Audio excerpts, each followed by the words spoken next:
thank you very much for this introduction. Thank you very much for the invitation. It's a real pleasure to be here today. So this will be a presentation about catastrophic modeling,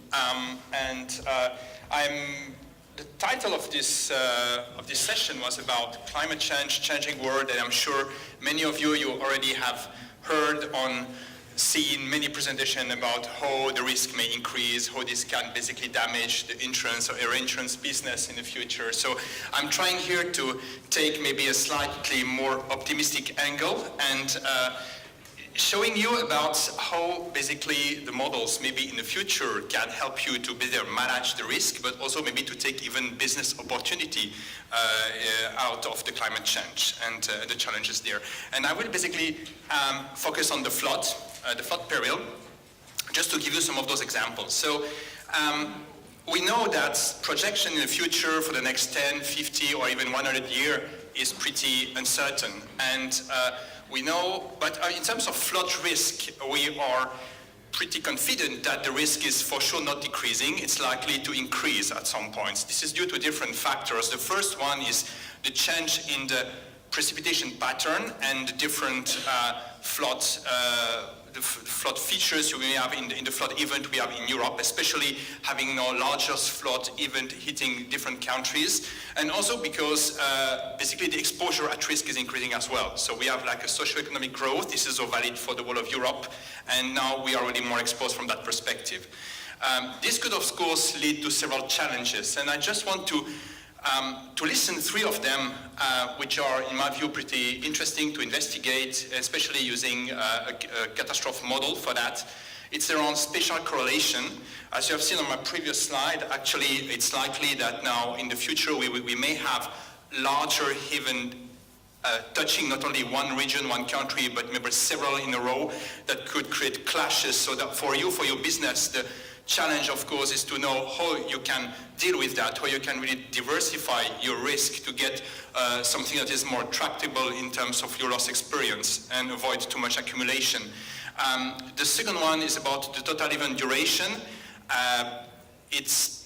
We have now this debate, and it came again on the market, if you remember, in the UK in the winter 2013 and 14, about this long winter they had. It was really rainy, a lot of flood there, and so about typically what is an event. It means from the reinsurance perspective, how do we define an event? What is in the event clause or the hours clause, right? And of course, this debate is not is still something that we need to investigate, as now we move from the traditional 72 hours clause to something else on the market. That's another challenge to deal with. And the third one, which is a bit like the key one in terms of flood modeling, it's about defenses. And defenses actually is one of the main drivers for flood risk. This is really what controls if your location will be flooded or not at some points. So with the combination of having an increasing flood risk plus an increasing exposure at risk, the trend in Europe is actually to have an increasing level of protection. So we build protection, we improve those protection. This is a moving target. This is something you need to factor in your business, in the way you manage your risk, basically, because it's changing every, let's say, it's not every year, but every 5-10 years you may have different views about how a location is protected or not. So let's now try to investigate how we could actually turn those challenges into actually really opportunities. And I will really start now with the spatial correlation. At RMS, we run a pretty interesting investigation around reconstructing 383 historical events spanning from the 19th century up to today. And we found, for example, one interesting statistics is that on average, each of these events, they were hitting at least 3.5 countries. So I think in the message is there, it's very rare that one flood event is just affecting one region or one country. It's like, it's a broader problem, actually, right? And so again, as I mentioned, when you manage risk, for example, in a country like Romania, you need to take care about what's happening in the neighboring countries, because even if this is raining in one neighboring country, this could create flood in Romania due to the connection of the rivers and even in the precipitation. So it's really critical to understand when you manage your risk, how you should diversify, okay, if you have like an international business as well. The question is now where, right? It's nice to say I need to have a diversified portfolio, but the question is where should I go to really be protected against flood, for example, from that perspective. So if you have a tool or a model that gives you that information, it's very valuable. So this is typically one typical output you could get out of a catastrophe model in terms of correlation. Everything that is red, I think it's a map of the correlation between London and the rest of Europe. So everything that is red actually means that it's very well corrected in terms of flooding. Everything that is more like in greenish or yellow, it's something that is less correlated or very, very low correlation. So in essence, we could say from that map that if this is basically flooded in London, it's likely to have some kind of a flood in the north of France, for example. This gives you, of course, this connection, it's important to notice that it's not only driven by the connection of the river. It's not like, okay, we have a strong connection between, let's say, Prague and Dresden, because they are connected from a river. Here, there is obviously no river going directly from London to, well, there is one big, but there's no real hydrological connection, I would say, from that perspective. It's really driven by the precipitation. So one thing to keep in mind when you speak about flood risk, it's not only flood risk because you are connected by rivers, it's just because also that you're connected by precipitation. When it's raining in London, it's likely to rain in the north of France. And the rain is one of the major driver in terms of flooding, as you know, in Romania, of course, this is one of the heavy rain is a big problem. So, of course, now, how to use that for the benefit? It's clear that if you write business in England, you could use that to say, okay, no, it's not a good idea to diversify in France. Maybe I would move maybe to more like Poland, Czech Republic, or Australia, Austria, not Austria, maybe the correlation is even lower. But that's basically the idea about that. And you can see with a model, now you get an answer about the challenge having this kind of changing correlation due to possible climate change. The second example is about the duration of those flood events. And out of this 383 catalog, we found another interesting statistics is that about 10% of those events, they were at least lasting more than 4 weeks. So it's pretty long, right? So again, the debate, as I mentioned, around how to define an event, what is really acceptable when you want to negotiate the hours clause, or when you define the hours clause, how do you define that? How do you define that based on your risk appetite? Again, we thought the model is very hard to understand if this is better for you or this is feasible for you to have, let's say, an 168 or 504 hours clause. You need that. So one of the solutions, of course, is to have a model that allows you to replicate those sensitivity tests and even to see what is the impact on your business. So if you have a model, for example, starting, as we mentioned, with precipitation, but now we model for maybe hundreds of thousands of years daily precipitation, you can actually mimic or basically replicate the impact of hours clause. So you may be familiar with that kind of graph. This is what we call this exceedance probability curve. That's the basic output of a CAT model that basically relates you with the return period of loss exceeding a certain threshold. And so if you see that curve in red, that's the loss distribution you will get for a very long event. There is no hours clause, that's a full range of the event. Now, of course, if you select a 504 hours clause, you will see your loss will decrease. And even if you now restrain again to 168 hours clause, you still see a difference. So you see, with that kind of model, you can better answer the question, what's the best for me, for my business, based on my risk appetite, what should I do? And again, if the model allows you to have this kind of user-defined hours clause, that's really something that is very useful in this context. The fourth example is about flood defenses. So that's a pretty funny picture. It's not a picture from Europe, right? I picked that on the internet. It's the Mississippi River. But I think it's really illustrating something a bit like very interesting about flood defenses. That's really the binary impact, right? Flood defenses basically act like it's flooded, not flooded. It's really yes, no, white, black, right? It's really this idea there. And it's also the fact that now people are, I mean, we increase basically the idea that you need to be protected against floods, and flood defenses are really improving in Europe. If you compare what happened between 2002 and 2013 in Europe, and those two flood events, I mean, for some cities it made a big difference because they learned in 10 years that, okay, now we need to be better protected. So again, for your business, if you neglect that, if you still work with assumption 10 years old, you may just basically overestimate or underestimate your risk. And in both cases, of course, that's not optimal for your business. So now, if you have a model that gives you the potential of including user-defined defenses or assumptions, and that can be basically updated on a regular basis, so it's something that you can test, actually. So this graph shows you, again, an incidence probability curve for a real portfolio, and you see the black dotted line. It's the normal assumptions about the defenses you have at that location.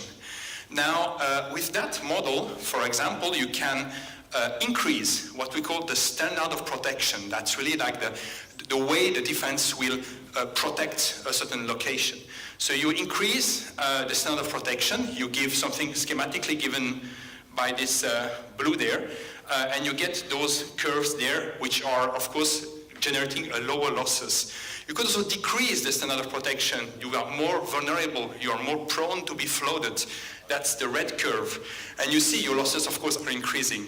Which is interesting is you see, due to the fact defenses are step functions, it's yes, no, it's flooded, not flooded, this is really asymmetric around the current situation. You have much more losses if you decrease for the same amount the standard of protection of a flood defense.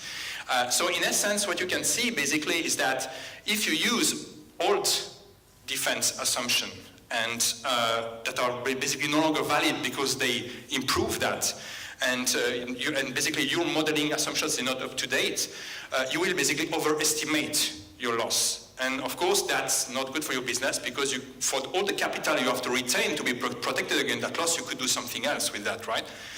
On the other hand, the second point, which is pretty interesting, is in terms of the risk management. You see that there is a big jump between the red and the black curve. So you see that increasing a little bit the defenses can make a big difference. Increasing further to move from the black curve to the blue curve doesn't make a big difference. So it means you could, with that model, actually assess if this is a good value to mitigate further at a location, if it is a good value to invest, again, millions of euros to improve a defense up to a certain level, and where the mitigation no longer has an impact, and maybe then the compensation aspect of insurance is taking place at this stage. So it's also a tool for basically helping the planification between mitigation and compensation.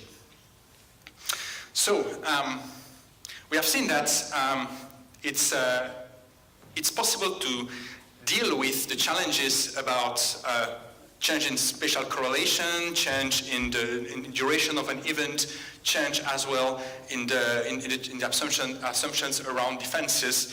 And all the time I described you with a solution that you need to have with specific features to implement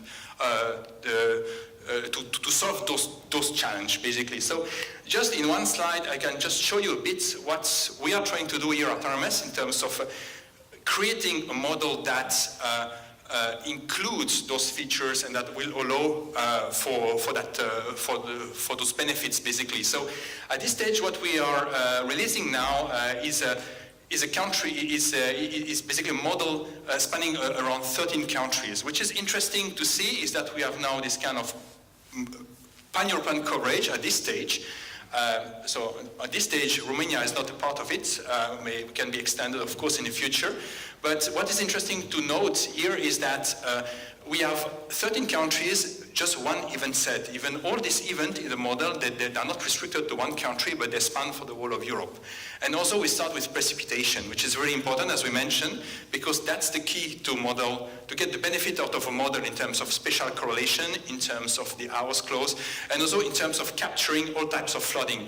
As I mentioned, if you start modeling flood in the river, you will just get the losses from the major floodplain. If you get what is off the floodplain, you need to start with precipitation to model this heavy rain.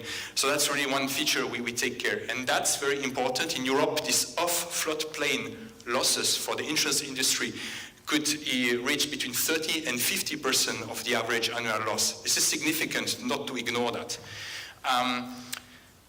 Defense modeling, as I said, it's important. If you take a model like RMS, usually we update our model every 4, 5, 6 years, depends of the complexity of the model. Now, it's important for us to design a model where we can update the model, the defense aspect more quickly to be able to reflect what's the reality in the field, and also to take into account the known, unknown solutions, because we don't know everywhere where defenses are. The database around defense properties is pretty sparse, I would say, in Europe. So we need to also implement that kind of assumptions there. And something I never mentioned for the moment, but it was actually included in my incidence probability curve, is that the model should also reflect your losses. And I just want to make you aware that when you use a model, you should, of course, code the location with the proper characteristics, right? If this is a residential 2 stories, if there is a basement, if there is even maybe 50 centimeters above the street can make a big difference. And very often in Europe we are dealing with an issue about the quality of the information you get from the policy that you put into the catastrophe model. And we try to deliver those views about a different type of exposure, but of course, then the limitation is in the information you put in the model in terms of what is coded in the policy. And also the business interruption, which is important, and the postal simplification. We had this nice example about the Christchurch Earthquake, right, where we see that after an event we have all these issues after one big event. That's something we can also model for flood explicitly. So, yes, it's pretty well. I'm not quoting Einstein. I'm quoting a competitor of Einstein, Niels Bohr. But it's clear that prediction in the future is very uncertain, and we have to be prepared for that. And very often we see the future. Okay, that can an increase of risk, something that's really damaging for the insurance industry. I hope I just give you now a bit view that, okay, not everything can be seen very as negative, and if you are properly ammunition, I would say you could basically deal with some aspect in a better way in terms of risk management and even generate some benefit from that. And of course, maybe the 3 bullet points you have to keep in mind in terms of what are the features for a CAT model. Precipitation modeling, I emphasize that again, it's critical for capturing correctly all types of floods, spatial correlation, the hours close. You need to start with the rain, actually. Defense modeling, the ability to have this kind of up-to-date view, which is very important as well. And detailed vulnerability, which is, of course, motivation for us to propose this detailed vulnerability is also to encourage the insurance industry to collect better data in terms of exposure information.